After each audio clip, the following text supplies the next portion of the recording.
ദാദാസാഹിബ് ഫാൽക്കെ പുരസ്കാരം നടൻ മോഹൻലാൽ നാളെ രാഷ്ട്രപതിയിൽ നിന്ന് ഏറ്റുവാങ്ങും. പുരസ്കാര വിതരണ ചടങ്ങിൽ പങ്കെടുക്കാനായി മോഹൻലാൽ വൈകിട്ട് ദില്ലിയിലേക്ക് തിരിക്കും.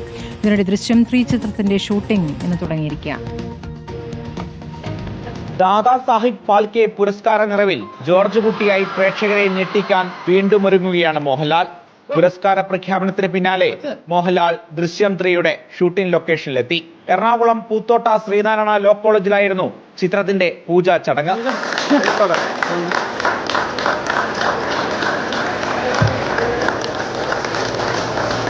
സസ്പെൻസ് ചിത്രമെന്ന സൂചന നൽകി മോഹൻലാൽ. അതിന്റെ കഥ ഇപ്പൊ പറയണം.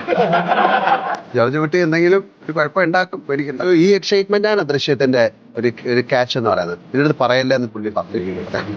ജോർജ് കുട്ടിയുടെ വീട്ടിൽ സംഭവിക്കുന്ന കാര്യങ്ങളാണ് ചിത്രത്തിലെന്ന സംവിധായകൻ ജിത്തു ജോസഫ്. ഞാൻ ജോർജ് കുട്ടിയുടെ കുടുംബത്തിൽ 4.5 വർഷങ്ങൾക്ക് ശേഷം എന്തൊക്കെ സംഭവിക്കാം, എന്തൊക്കെ സംഭവിക്കുന്നുണ്ട് എന്നുള്ളതാണ് ഈ സിനിമ പ്രതിപാദിക്കുന്നത്. അതുകൊണ്ട് നിങ്ങൾ അമിത പ്രതീക്ഷയൊന്നുമില്ലാതെ അവരുടെ കുടുംബത്തിൽ എന്താണ് നടക്കുന്നത് ആ ക്യൂരിയോസിറ്റിയിൽ വരാം തീർച്ചയായിട്ടും. നാളെ ഡൽഹിയിലെ ദേശീയ ചലച്ചിത്ര അവാർഡ് വിതരണ വേദിയിൽ വെച്ച് മോഹൻലാൽ പുരസ്കാരം ഏറ്റുവാങ്ങും. ഇന്ന് വൈകിട്ട് 4 മണിക്ക് കുടുംബസമേതം ഡൽഹിയിലേക്ക് തിരിക്കും. റിപ്പോർട്ടർ, കൊച്ചി.